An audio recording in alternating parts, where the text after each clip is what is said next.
I never thought a single choice could unravel a family.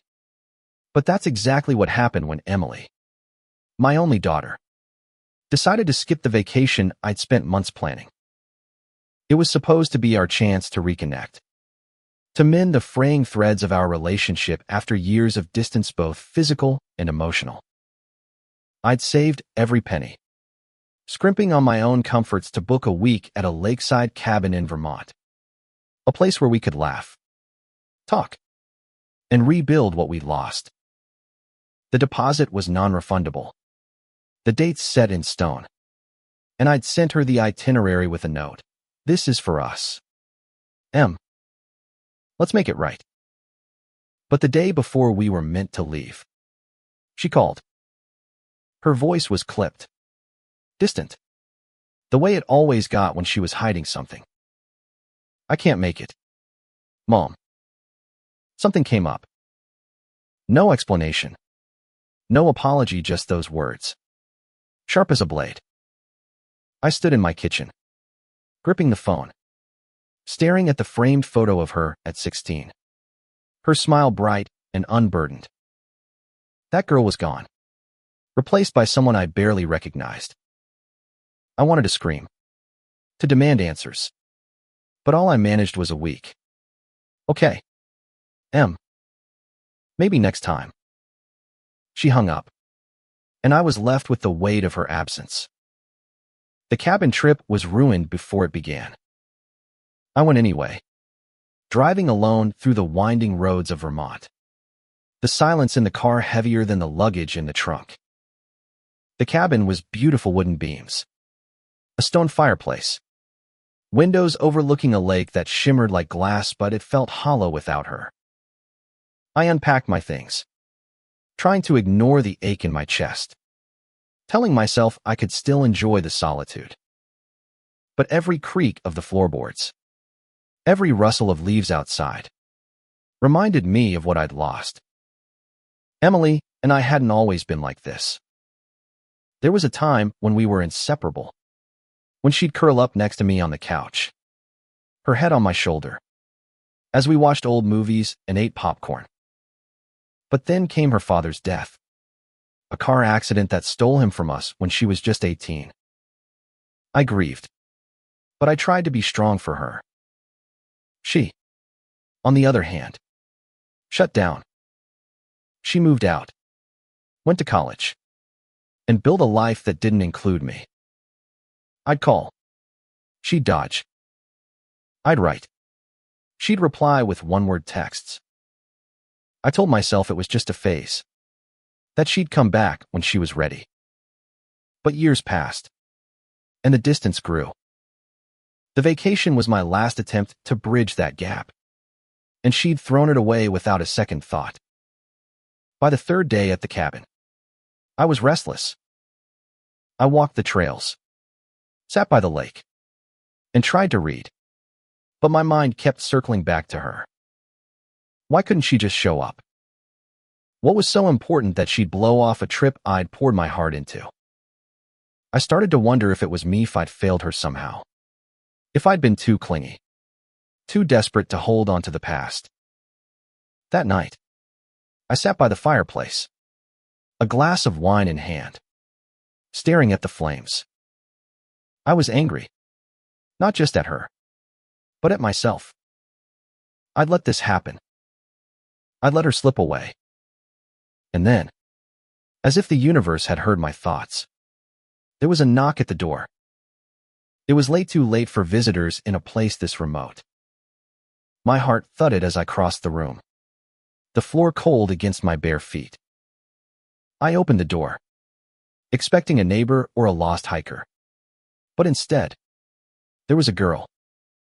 She was small, maybe 7 or 8, with dark curls and eyes that looked eerily familiar. She wore a faded blue jacket and clutched a tattered doll to her chest. "Hi," she said, her voice soft but steady. "I'm Lily. Can I come in?" I blinked, caught off guard. "Where's your mom? Are you lost?" She shook her head. "My mom sent me here. She said you'd be here. My stomach twisted. Who's your mom? She looked up at me, her eyes locking onto mine. Emily. Emily's my mom. The world tilted. I gripped the doorframe, my mind racing. Emily had a daughter. How had I not known? I stared at the girl, searching her face for answers. But all I saw was a miniature version of my own daughter, those same hazel eyes, that same stubborn tilt of her chin. Come in, I managed, stepping aside. She walked in, her sneakers leaving faint dirt marks on the floor. I closed the door, my hands trembling. Where's your mom now? I asked. She's at home, Lily said, sitting on the couch like she belonged there. She said she couldn't come, but I could. She said you're my grandma. Grandma. The word hit me like a punch. I sank into the chair across from her, my mind a whirlwind. Emily had kept this from Maya, Granddaughter. A whole life I knew nothing about. Anger flared, hot and sharp, but it was tempered by something else, curiosity, maybe even hope. Lily looked at me, unafraid, her doll tucked under her arm. Mom said you're nice. She said. She said you'd tell me stories. I didn't know whether to laugh or cry. Emily had sent her daughter to me, alone, without warning, and expected me to jest. What? Play grandma. I wanted to call her, to demand answers. But Lily was watching me, her eyes wide and expectant. I took a deep breath. Okay, Lily, I said. Let's start with a story. And so, I told her about the time Emily and I went camping when she was her age. How we'd gotten lost in the woods and laughed until we cried. Lily listened, her face lighting up. And for the first time in days, the cabin didn't feel so empty. But as she fell asleep on the couch, her small body curled into a ball. I couldn't shake the questions. Why had Emily kept her a secret? Why send her now? And what was I supposed to do with this child who'd walked into my life, carrying pieces of a past I thought I'd lost forever? That night, I barely slept. Lily's presence was a puzzle I couldn't solve, her soft breathing a constant reminder of the secrets Emily had kept. I sat by the window, watching the moon reflect on the lake, my mind tangled in memories and questions. How could Emily have a child and not tell me? Was this her way of punishing me, sending Lily as some kind of cryptic message? I wanted to be angry, to let the betrayal fuel me. But every time I looked at Lily, sleeping peacefully with her doll clutched tight, my heart softened. She was innocent in this, a bridge between me and the daughter I'd lost touch with. By morning, I was determined to get answers. But first, I had to take care of Lily. She woke up bright-eyed, asking for pancakes like it was the most natural thing in the world. I found some mix in the cabin's pantry and got to work, the sizzle of batter on the griddle grounding me. Do you like pancakes? I asked, trying to keep my voice light. She nodded, swinging her legs from the chair. Mom makes them with chocolate chips sometimes. The casual mention of Emily stung, but I smiled. Maybe we'll try that tomorrow. As we ate, I studied her, looking for clues. She was bright, talkative, with a quick laugh that reminded me so much of Emily at that age it hurt. But there was a wariness in her eyes, a flicker of something that told me she knew more than she was letting on. Lily, I said carefully, why did your mom send you here? She shrugged, poking at her pancakes. She said you needed company. She said you'd be sad if you were alone. My throat tightened. Emily thought I needed company. After she'd bailed on me, The irony was almost too much. I wanted to press Lily for more, but she was just a kid, and I didn't want to scare her. Instead, I suggested a walk by the lake. She grabbed her doll and skipped ahead, her energy infectious.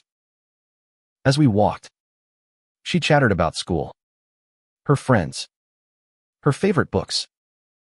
I listened, soaking in every word, trying to piece together the life Emily had built without me. But the more she talked, the more I realized how little I knew about my own daughter.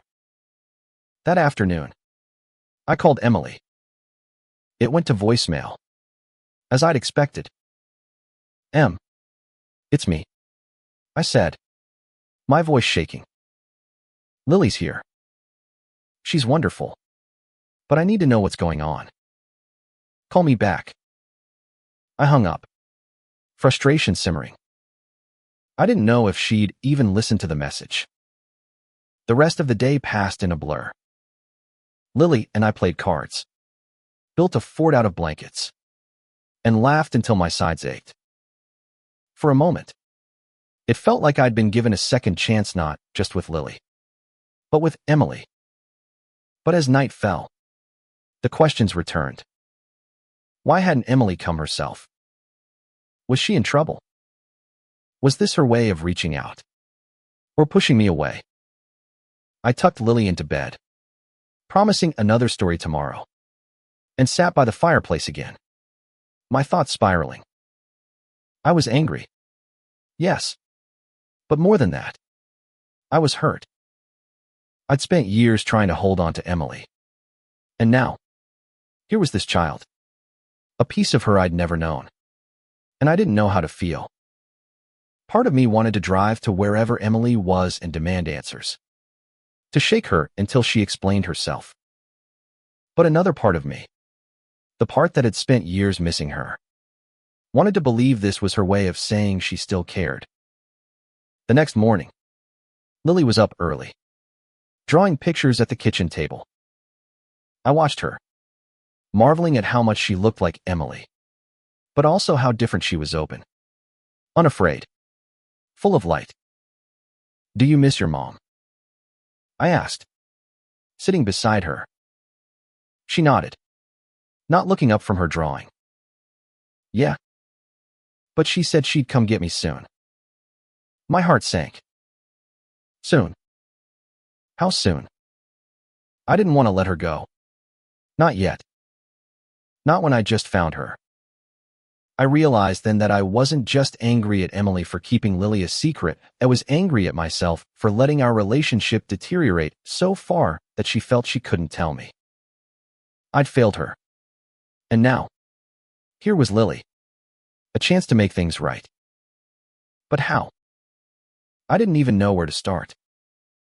That evening, as Lily and I sat on the porch watching the sunset, I heard the crunch of tires on gravel. My pulse quickened. A car pulled up, and there she was, Emily, stepping out, her face pale and tired. She looked older, worn, but still my daughter. Lily ran to her, throwing her arms around her waist. Emily hugged her back, but her eyes were on me, wary, guarded. "Mom," she said, her voice barely above a whisper. I stood, my hands clenched at my sides. "Emily, we need to talk." She nodded, and I knew this was a moment everything would come crashing down or start to heal. I just didn't know which. Emily stood there, her arms still wrapped around Lily, who was oblivious to the tension crackling between us. The air felt thick, heavy with years of unspoken words. I wanted to scream, to demand why she'd kept Lily a secret, why she'd let me believe I was alone in this world. But Lily's presence held me back. I couldn't unravel in front of her. "Lily, honey," I said, my voice steadier than I felt. "Why don't you go inside and finish your drawing?" She looked between us, sensing something, but nodded and scampered off, her doll dangling from one hand. The door clicked shut, and it was just Emily and me, standing on the porch of a cabin that was supposed to fix everything. "Why didn't you tell me?" I asked, my voice low, trembling with hurt. Emily looked away, her jaw tight. "I didn't know how." "Didn't know how?" I stepped closer, my hands shaking. "I'm your mother, Emily. You had a daughter, and you didn't think I deserved to know." She flinched, but her eyes met mine, sharp and defensive. "You don't get it, Mom. You never did. You always wanted everything to be perfect. Like we could just go back to how things were before Dad died. But we can't." Her words cut deep, slicing through the fragile hope I'd been clinging to. "So you punished me by keeping her from me. By skipping the trip I planned for us. It wasn't about punishing you." She snapped, her voice rising. "I was trying to protect her. To protect myself." "From what?" I demanded. "From me." She didn't answer right away. She turned toward the lake, her shoulders hunched, and I saw the weight she was carrying, something heavier than I'd ever imagined. "From everything," she said finally, her voice breaking. "From the way you look at me, like I'm a disappointment. From the way you keep trying to fix something that's been broken for years." I wanted to argue, to tell her she was wrong, but her words hit too close to home. Had I been pushing her away without realizing it? Had my desperation to hold on to her driven her further? I took a deep breath, trying to keep my anger in check. "Emily, I planned this trip because I miss you. Because I love you. And now I find out I have a granddaughter. And you sent her here alone. What's going on?" She turned back to me, her eyes wet. "I didn't want to send her alone, but I didn't know what else to do. I'm in trouble, Mom. Big trouble." My heart stopped. "What kind of trouble?" She hesitated, glancing at the cabin as if afraid Lily might hear. "It's complicated. There's someone after me. Someone I owe." "Oh." I stepped closer, my voice dropping to a whisper. "Emily, what have you done?" She shook her head, tears spilling over. "It's not what you think. I got mixed up with some people a few years ago. Bad people. I thought I could handle it, but it spiraled. I owe them money, a lot of it. And they're not patient." My mind reeled. My daughter, my Emily, caught up in something dangerous. It didn't make sense. And yet, looking at her tired eyes, her trembling hands, it did. "Why didn't you tell me?" I asked again, softer this time. "Because I was ashamed," she said, her voice barely audible. "I didn't want you to know how bad I messed up. And I didn't want Lily to be part of it." I felt the ground shift beneath me. All these years, I'd thought Emily was pulling away because of me, because I'd failed her. But it wasn't just that. She'd been fighting her own battles, carrying burdens I couldn't see. "So you sent Lily here to keep her safe?" I asked. She nodded. "I knew you'd take care of her. I knew you'd love her." Those words broke something in me. I wanted to hug her, to tell her everything would be okay. But I was still so angry, so confused. "Emily, you should have come to me.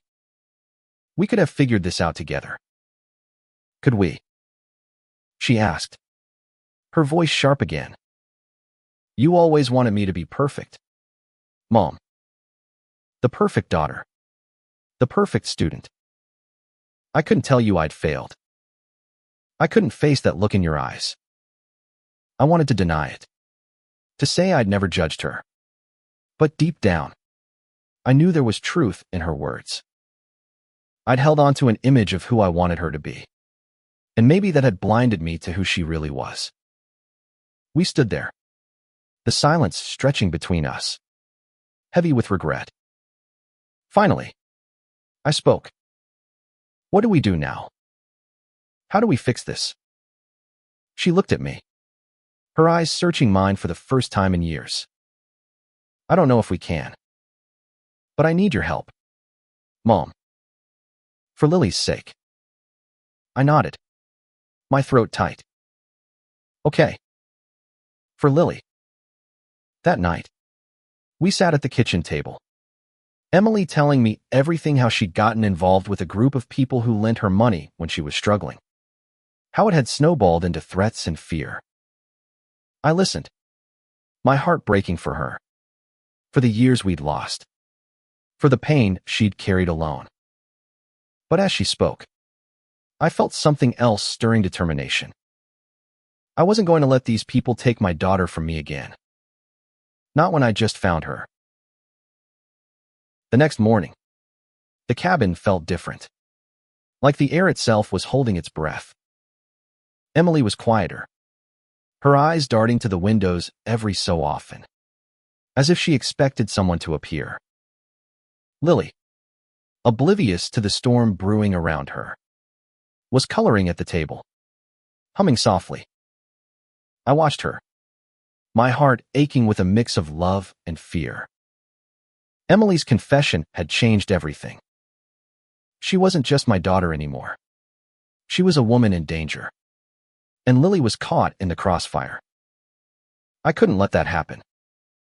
We need a plan, I said, keeping my voice low so Lily wouldn't hear. Emily nodded, her hands wrapped tightly around a mug of coffee. I know. But it's not simple, Mom. These people, they don't just let you walk away. Who are they? I asked, leaning closer. She hesitated, then spoke in a whisper. They're not some big crime syndicate, if that's what you're thinking. Just a group of guys who run a shady lending operation. I borrowed money when I was desperate after Lily was born, when I couldn't make ends meet. I thought I could pay it back, but the interest kept piling up. And then they started threatening me. They know where I live. They know about Lily. My stomach churned. I wanted to shake her, to ask how she could have been so reckless. But that wouldn't help. Not now. How much do you owe? I asked. She swallowed hard. 20,000. Maybe more by now. I felt the air leave my lungs. $20,000 was more than I had in savings. More than I could scrape together without selling everything I owned.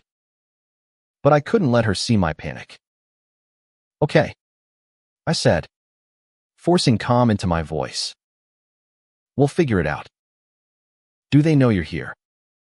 She shook her head. I don't think so. I was careful. I dropped Lily off and made sure no one followed me. I nodded, my mind racing. Good. That buys us time. But time for what? I wasn't a hero. I was a retired schoolteacher with a bad knee and a heart full of regrets. Yet here I was, plotting to protect my daughter from people who sounded like they'd stepped out of a crime novel. I glanced at Lily, her crayon moving in slow, deliberate strokes. She deserved better than this, better than a mother on the run. A grandmother who didn't know how to fix it. Mom, Emily said, her voice softer now. I'm sorry. For everything. For not telling you about Lily. For shutting you out. I thought I was protecting you. I reached across the table, taking her hand. It was the first time we'd touched in years, and it felt like a lifeline. I'm your mother. Em. You don't protect me. I protect you. Her eyes filled with tears. And for a moment, I saw the girl she used to be. the one who'd clung to me after her father's funeral, begging me not to let go. We spent the day trying to act normal for Lily's sake. We took her fishing, her laughter echoing across the lake as she reeled in a tiny perch. But every moment was shadowed by the weight of what Emily had told me. That night, after Lily was asleep, I pulled out my laptop and started searching. I didn't know much about dealing with loan sharks, but I knew enough to start digging. I looked up local police reports, news articles, anything that might give me a clue about who these people were. Emily gave me a name: Vince Russo, the man she'd borrowed from. It wasn't much, but it was a start. The next day, I drove into town while Emily stayed with Lily. I told her I was getting groceries. But really, I was looking for answers.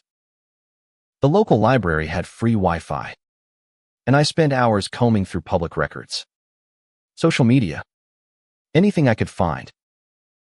Vince Russo wasn't hard to track down. He had a reputation in the nearby city, a small-time lender with a big ego, known for intimidating anyone who crossed him. There were no arrest records, no concrete evidence, just whispers of threats and people who disappeared after owing him money. I felt a chill, but also a spark of something else: anger. This man had terrorized my daughter, and now he was threatening my granddaughter's future. I wasn't going to let him win. When I got back to the cabin, Emily was pacing. "Did you find anything?" she asked, her voice tight. I nodded, keeping my tone even. "Enough to know he's dangerous, but not untouchable. We need to be smart. Em. We need to find a way to get him off your back without putting Lily at risk." She looked at me, her eyes wide with a mix of fear and hope. "You really think we can do this?" "I know we can," I said, though I wasn't sure I believed it. But for the first time in years, we were a team again, and that gave me strength. We spent the next few hours brainstorming, throwing out ideas, some practical, some desperate. We could try to negotiate, offer what little money I had as a down payment. We could go to the police, though Emily was skeptical they'd do anything without proof. Or we could run, start over somewhere new. But that would mean uprooting Lily, and neither of us wanted that. As we talked, I realized something had shifted. Emily wasn't just my daughter anymore. She was a mother, fighting for her child, just as I was fighting for her. And maybe, just maybe, that was the key to fixing everything, not just the debt, but us. The days blurred together, each one a tightrope walk between normalcy and dread. Lily's laughter filled the cabin, a bright spot in the storm. But Emily and I were constantly on edge, waiting for the other shoe to drop. We'd agreed to keep things light around Lily, to shield her from the truth. But it wasn't easy. Every creak of the cabin, every rustle in the trees, made my heart race. I kept my phone close, checking for messages from Emily's creditors. But none came. It was both a relief and a torment. Silence could mean safety, or it could mean they were biding their time. Emily was trying. I could see that. She played with Lily, read her stories, even helped me cook dinner. But her eyes were haunted. I wanted to fix it, to take away her fear, but I didn't know how. All I could do was keep searching for a way out. I'd started making calls, discreetly, to old friends who might know someone in law enforcement, someone who could help without drawing attention. Most of them were sympathetic, but useless. No one wanted to get involved with someone like Vince Russo. One night, after Lily was asleep, Emily and I sat by the fire, a map spread out on the coffee table. We were trying to figure out where she could go if things got worse. Somewhere far enough to be safe, but close enough for me to visit. "What about Canada?" I suggested, tracing a route across the border. It's not far, and you could start fresh. Emily shook her head. I can't just run. Mom. They'd find me. And I don't want Lily growing up like that. Always looking over her shoulder. I nodded. Understanding, but frustrated. Then we need to deal with Vince. We can't keep hiding. She looked at me. Her eyes fierce. I know. I've been thinking. Maybe I could confront him. Offer to pay what I can. Negotiate some kind of deal. My stomach dropped. Emily. No. You said yourself he's dangerous. You can't just walk into his world and expect to come out unscathed. What choice do I have? She asked, her voice breaking. I can't keep running. And I can't let him near Lily. I have to try. I wanted to argue. To tell her there had to be another way. But the truth was, I didn't know if there was. We were out of options. And time was running out. The next morning, I woke to find Emily gone. A note was taped to the fridge. Took the car. Back soon. Don't worry. Don't worry. My heart pounded as I read it again. Panic rising. She'd gone to face Vince alone. I checked on Lily, who was still sleeping, and grabbed my phone, dialing Emily's number. It went straight to voicemail. I cursed under my breath. Pacing the kitchen. I couldn't just sit here. But I couldn't leave Lily either. I felt trapped. Helpless. The walls of the cabin closing in. Hours passed. Each one heavier than the last. I kept Lily busy with games and stories. But my mind was elsewhere. Imagining the worst. What if Emily didn't come back? What if Vince had hurt her? By late afternoon, I was ready to call the police. Consequences be damned. When I heard the car pull up, I ran to the porch, relief flooding me as Emily stepped out. Unharmed. But her face was pale, her eyes red from crying. What happened? I demanded, pulling her inside. She sank onto the couch, her hands shaking. I met with Vince. I offered him what I could, $5,000 I'd saved up. He laughed in my face. Mom said it wasn't enough, that I'd better come up with the rest soon, or she trailed off, glancing toward Lily's room. Or what? I pressed, my voice low. He didn't say it outright, but he mentioned Lily. He knows about her. Ice ran through my veins. This wasn't just about money, Anna Maria, it was about my granddaughter's safety. I sat beside Emily, taking her hand. We're not doing this alone anymore, I said. We're going to the police. She shook her head, tears spilling over. They won't help. Mom. Vince has people everywhere. He bragged about it. I didn't care. I wasn't going to let some thug dictate our lives. Then we'll find someone who will. I said. I'm not losing you again. And I'm not letting him anywhere near Lily. That night, I made a decision. I couldn't fight Vince with money or muscle. But I could fight him with something else, resolve. I started digging deeper, using every resource I could think of. I found an old colleague whose brother worked for the state police. And I reached out, begging for help. He was hesitant, but I didn't let up, telling him about Lily, about the threats. Slowly, I started to piece together a plan not just to protect Emily, but to take Vince down for good. It was risky, and it would take everything I had. But for the first time, I felt like we had a chance. Emily watched me, her eyes wide with something like awe. You're different, she said softly. I didn't think you had this in you. I smiled, though it felt brittle. You're my daughter.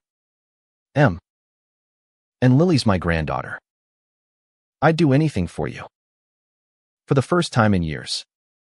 She hugged me, and I held her tight, feeling the weight of all we'd lost and all we still had to fight for.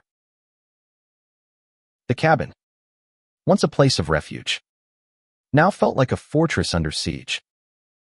Every noise, the wind in the trees, the creak of a floorboard set my nerves on edge. Emily and I were hyper-vigilant, watching Lily like hawks, but we tried to keep her world bright. She didn't need to know the danger circling us. We played board games, baked cookies, anything to keep her smiling. But the strain was wearing us down. My old colleague's brother, Tom, finally called back. He was a state trooper, gruff but kind, and he listened as I poured out the story: Emily's debt, Vince's threats, Lily's safety. It's tricky, he said, his voice crackling over the phone. Guys like Russo operate in the shadows. No paper trail. No witnesses. But I'll look into it. Stay put. And don't do anything stupid. I promised we wouldn't. But staying put felt like waiting for a guillotine to fall. Emily was restless, pacing the cabin, her phone clutched like a lifeline. What if he doesn't find anything? She asked one night, after Lily was asleep. What if Vince comes for us first? I didn't have an answer. Not a good one. All I could do was keep moving forward. I'd started compiling everything I could find on Vince's online forums. Old news clippings. Even a grainy photo from a local bar's social media page. He was cocky, always surrounded by a small crew of loyal thugs. If we could get evidence, something concrete, maybe Tom could build a case. But evidence was hard to come by, and time was slipping away. The next day, I took a risk. I drove back to town, leaving Emily and Lily at the cabin with strict instructions to lock the doors. I found a small coffee shop with Wi-Fi and started digging deeper, using a burner email to post on local forums, asking if anyone had dealt with Vince. I was careful, vague, but desperate. Within hours, I got a response to a woman named Carla, who claimed Vince had ruined her brother's life. He's dangerous, she wrote. But he's sloppy. He keeps records at his office, a warehouse on 4th Street. If you can get those, you've got him. My heart raced. This was something, maybe our only shot. I called Tom, relaying what Carla had said. He was skeptical but promised to check it out. Don't go near that warehouse, he warned. You're not a cop. I agreed. But the idea was already taking root. If the police moved too slowly, if Vince came for Emily before they could act, we'd be out of options. I drove back to the cabin, my mind buzzing. Emily was waiting on the porch, her face pale. You were gone too long, she said, her voice sharp. I thought something happened. I told her about Carla, about the warehouse. Her eyes widened, a mix of fear and determination. If we could get those records, she started. But I cut her off. No. It's too dangerous. Tom's handling it. She didn't argue, but I could see the wheels turning. That night, I woke to a noisy, soft thud, like a door closing. I bolted upright, my heart pounding. The cabin was dark, the fire long dead. I crept to the living room, my breath shallow, and saw the front door slightly ajar. Emily was gone. Panic seized me. I checked on Lily. She was still asleep. Thank God, and grabbed my phone, dialing Emily's number. No answer. I cursed, pulling on my coat. I couldn't leave Lily alone, but I couldn't let Emily do something reckless either. I called Tom, my voice shaking as I explained. She's gone after Vince. I know it. You have to find her. He promised to send a patrol to the warehouse. But it felt like too little. Too late. I paced, torn between staying with Lily and going after Emily. Finally, I called a neighbor I'd met earlier in the week. A kind older woman who lived a mile away. I begged her to come watch Lily, promising to explain later. She arrived within 20 minutes, and I was out the door, driving toward the city, my hands trembling on the wheel. The warehouse was a hulking shadow on 4th Street, its windows dark, the air heavy with the smell of oil and rust. I parked a block away, my heart in my throat. I didn't know what I was doing. I wasn't a hero. Wasn't trained for this, but Emily was my daughter, and I'd walk through fire for her. I crept closer, staying in the shadows, and saw her car parked near the entrance. My worst fears were confirmed. She was inside. I was about to call Tom again when I heard a shout. Then a crash. My blood ran cold. I moved toward the warehouse, my phone clutched like a weapon, and prayed I wasn't too late. The door was unlocked, and I slipped inside, the darkness swallowing me. I could hear voices, Emily's, sharp and defiant, and another, low and menacing. Vince. I edged closer, my heart pounding so loud I was sure they'd hear it. Emily was standing in the middle of the room, a flashlight in her hand, papers scattered at her feet. Vince loomed over her, his face twisted with rage. You think you can just walk in here and take what's mine? He snarled. I was trying to pay you back. Emily shouted, her voice shaking but strong. I just need time. I wanted to run to her, to pull her away. But I froze, knowing any move could make things worse. I dialed Tom, whispering our location, praying he'd get here in time. And then, everything happened at once. The warehouse was a maze of shadows, crates stacked high, the air thick with dust and menace. I crouched behind a rusty filing cabinet, my phone pressed to my ear, whispering to Tom as quietly as I could. Hurry, I begged, my voice barely audible. They're in here. She's in trouble. Tom's voice was calm but urgent. Stay where you are. We're 10 minutes out. 10 minutes felt like an eternity. I peered around the cabinet, my heart hammering. Emily stood defiant, her flashlight casting a weak beam across Vince's face. He was taller than I'd imagined, broad-shouldered, with a sneer that made my skin crawl. 2 other men flanked him, their eyes cold and unyielding. Papers, ledgers, receipts were strewn across the floor, evidence of Vince's shady dealings. Emily must have broken in, thinking she could find something to use against him.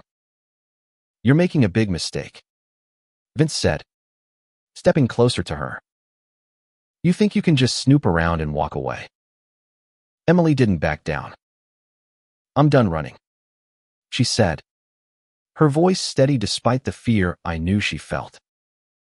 You want your money. I'll get it. But you leave my daughter alone. Vince laughed, a cruel, guttural sound. Your daughter. Oh, I know all about little Lily.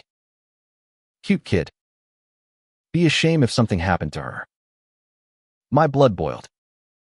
I wanted to charge in, to tear him apart. But I was no match for 3 men. I clutched my phone, willing Tom to move faster. Emily's eyes flicked toward the shadows, and for a moment, I thought she saw me. Her expression didn't change, but there was a spark of something, hope. Maybe. Or determination. You're not touching her, she said, her voice like steel. I've got enough here to bury you. These ledgers, they show everything. The loans. The threats. The people you've hurt. Vince's face darkened. You think you're smart? Huh? Those papers don't mean anything without proof. He grabbed her arm, yanking her closer. She struggled, dropping the flashlight, and it rolled across the floor, casting wild shadows. I couldn't wait any longer. I stepped out, my voice shaking but loud. Let her go. Vince's head snapped toward me, his eyes narrowing. Who the hell are you? Her mother, I said, stepping into the light. And you're done threatening my family. The men laughed, but there was an edge to it, like they hadn't expected company. Emily's eyes widened, a mix of fear and relief. Mom, get out of here, she hissed. I ignored her, my gaze locked on Vince. The police are on their way. They know about you, about this place. You're not getting away with this. He sneered, but I saw a flicker of unease. You're bluffing. Try me, I said, my voice steadier now. I held up my phone, still connected to Tom. They've got your name, your location, everything. Walk away now, and maybe you'll have a head start. The room was silent, the tension thick enough to choke on. Vince's men shifted, glancing at him for direction. He let go of Emily, but his eyes never left mine. You think you're tough? Old lady, he said, stepping toward me. You have no idea what you're dealing with. Before I could respond, sirens cut through the night, distant but growing louder. Vince froze, his face twisting with rage. You set me up? He snarled, turning back to Emily. She didn't flinch. No. You did that yourself. The sirens grew closer, and Vince's men started to panic, muttering about getting out. Vince grabbed a handful of papers from the floor, shoving them into his jacket. This isn't over, he spat, backing toward a side door. You'll regret this. He bolted, his men following, disappearing into the shadows just as red and blue lights flashed outside. I ran to Emily, pulling her into my arms. Are you okay? I asked, my voice breaking. She nodded, clinging to me. I'm sorry, Mom. I thought I could handle it. I held her tighter, relief washing over me. You don't have to do this alone anymore. The police burst in, Tom at the front. He took one look at the scene papers scattered. Emily trembling in my arms and nodded. We'll take it from here, he said. They swept the warehouse, collecting the ledgers Emily had found. Tom told us they'd been watching Vince for months, but lacked the evidence to act. Those papers, filled with names, dates, and transactions, were enough to start building a case. We drove back to the cabin in silence, Emily's hand in mine. Lily was awake when we got there, the neighbor reading her a story. She ran to Emily, burying her face in her mother's arms. I watched them, my heart full and aching at the same time. We weren't out of the woods, yet Vince was still out there. And the police had a long road ahead, but for the first time, I felt like we were fighting together. That night, as Emily tucked Lily into bed, I sat on the porch, staring at the stars. I'd come to this cabin to fix my relationship with my daughter. And instead, I'd found a granddaughter in a fight I never expected. But I wasn't afraid anymore. We were a family, broken but mending, and we'd face whatever came next together. The days after the warehouse felt like a fragile truce. The police were building a case against Vince. But he'd vanished. And the uncertainty gnawed at us. Emily and I decided to stay at the cabin a little longer. Partly to keep Lily safe. Partly because neither of us was ready to face the world beyond these woods. The cabin had become our sanctuary. A place where we could rebuild. One moment at a time. Lily was our anchor. Her laughter a reminder of what we were fighting for. She didn't know the full story. And we kept it that way. Filling her days with games and stories. But Emily and I were different now. The walls between us were crumbling. Replaced by a tentative trust. We talked more. Really talked. About the years we'd lost. The mistakes we'd made. I was so angry after Dad died. Emily admitted one night. As we sat by the lake. Lily asleep inside. I felt like you were trying to hold on to me too tight. Like you didn't trust me to handle things on my own. I nodded. The guilt heavy in my chest. I was scared of losing you. Too. I thought if I could just keep you close, I could keep you safe. She looked at me. Her eyes soft. I get that now. But it pushed me away. And then, when I got into trouble, I was too ashamed to come back. I reached for her hand, squeezing it. You never have to be ashamed with me. Em. Never. She smiled. A real smile. And for the first time in years, I felt like we were finding our way back to each other. But the threat of Vince loomed. A shadow we couldn't shake. Tom called with updates. But they were vague leads. Searches. Nothing concrete.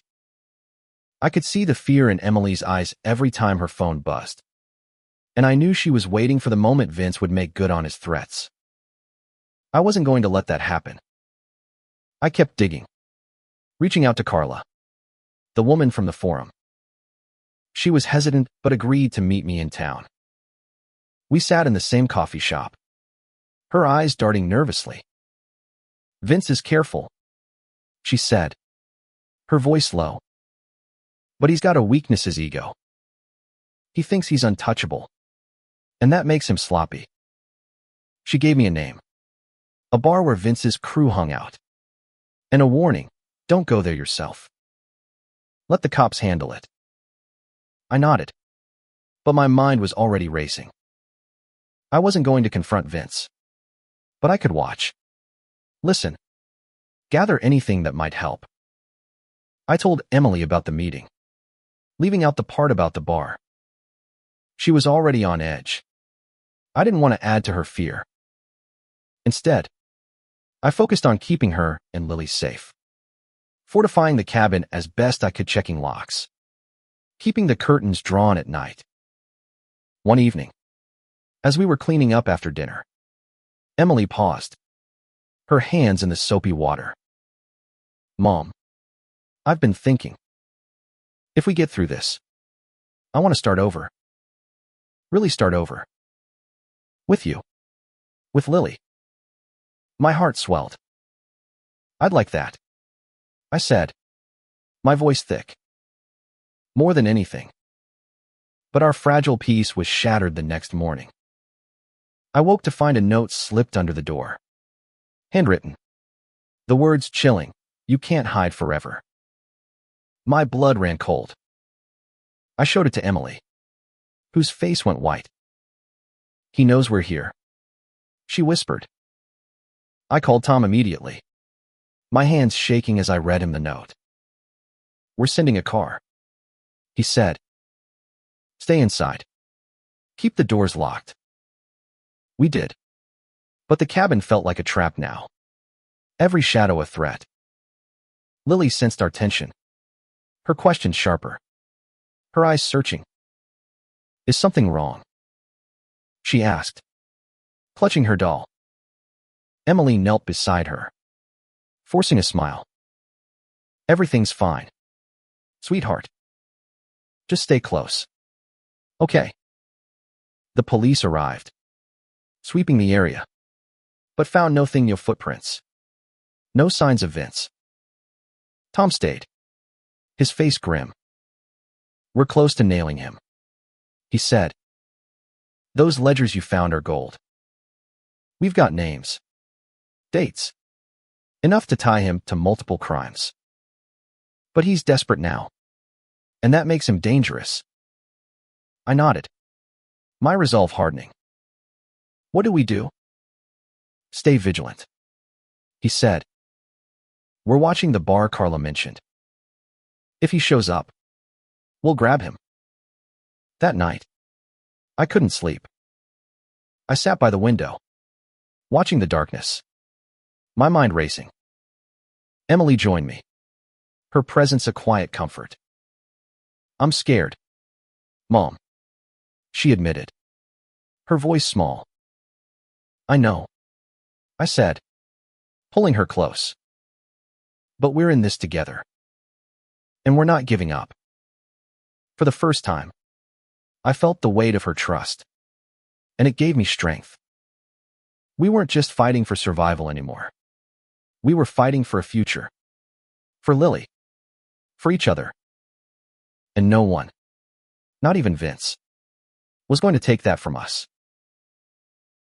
The note changed everything. The cabin, once our haven, now felt like a cage.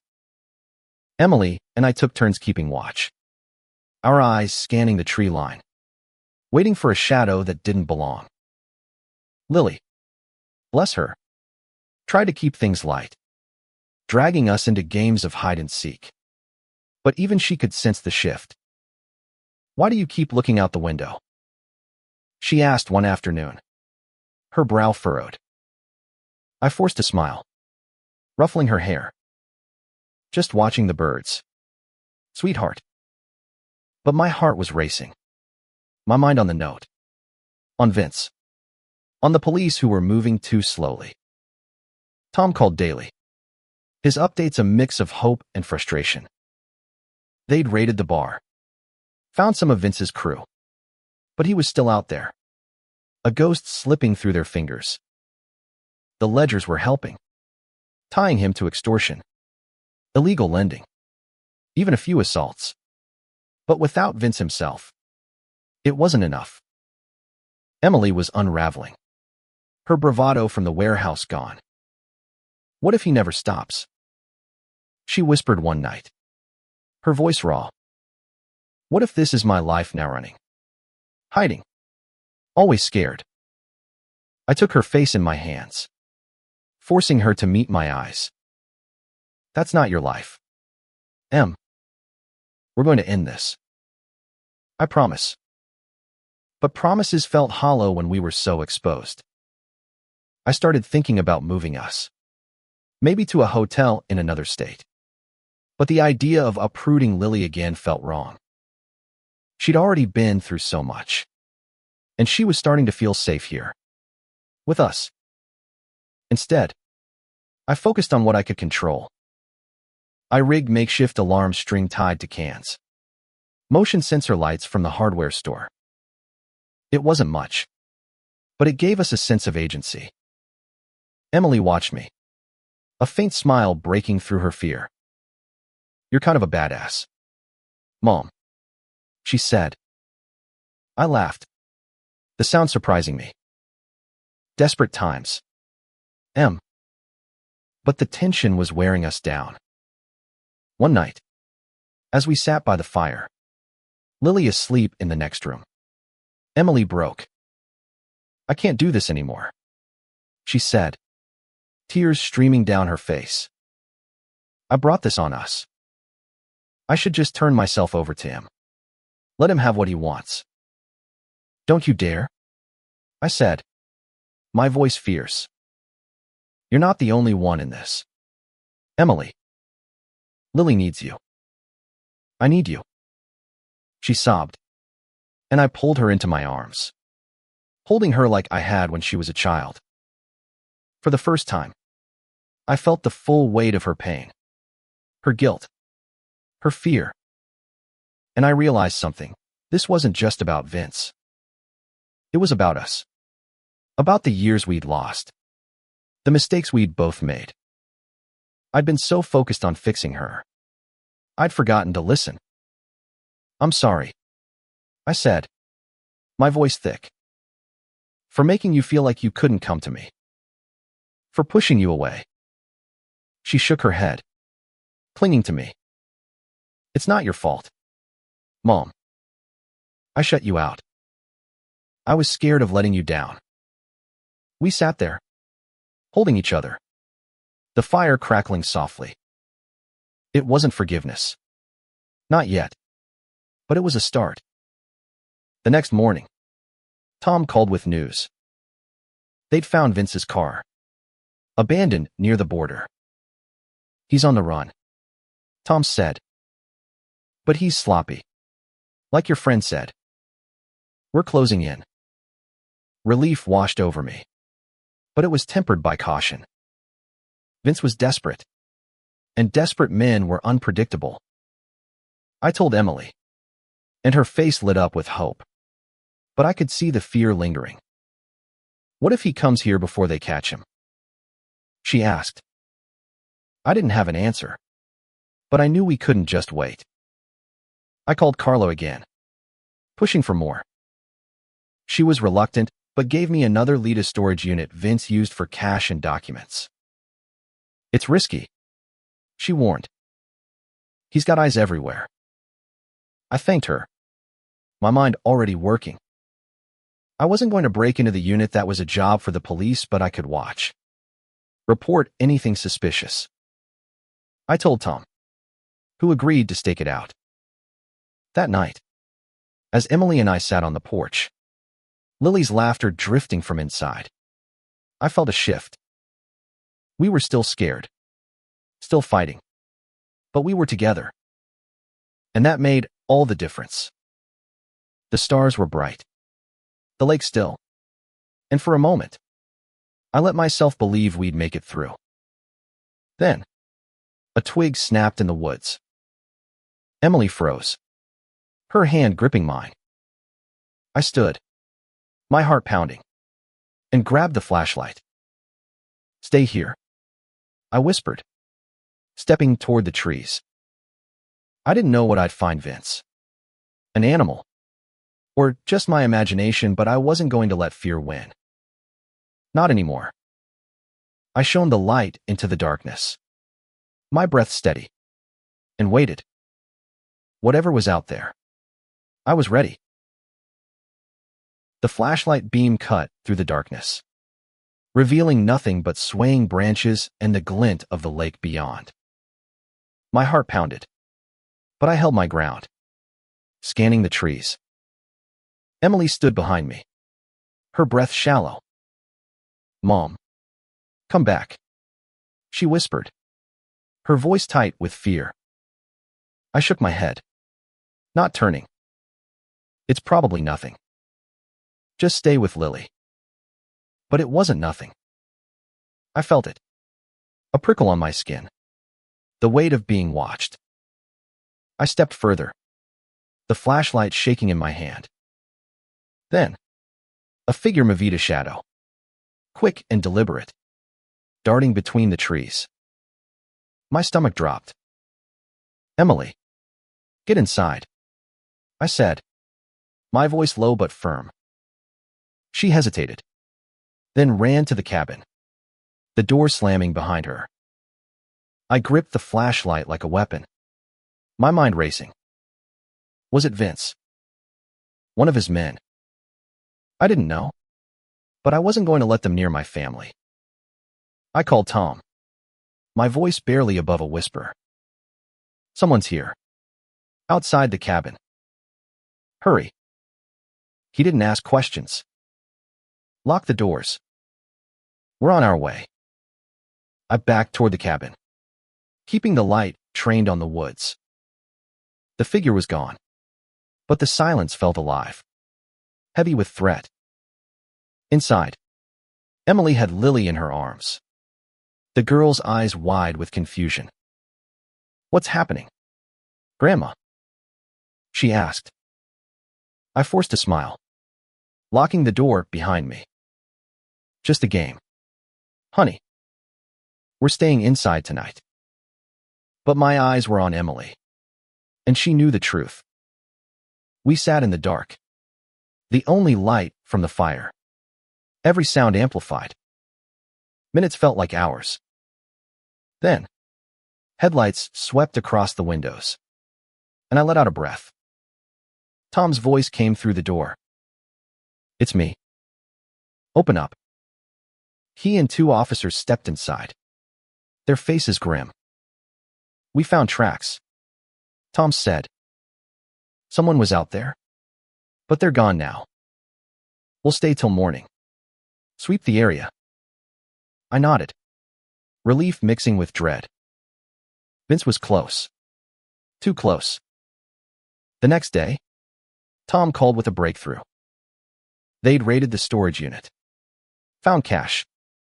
More ledgers. Even recordings of Vince's threats. It's enough to put him away for years. Tom said, we've got an APB out. He can't hide forever. Emily's face lit up. But I saw the question in her eyes. What if forever wasn't soon enough?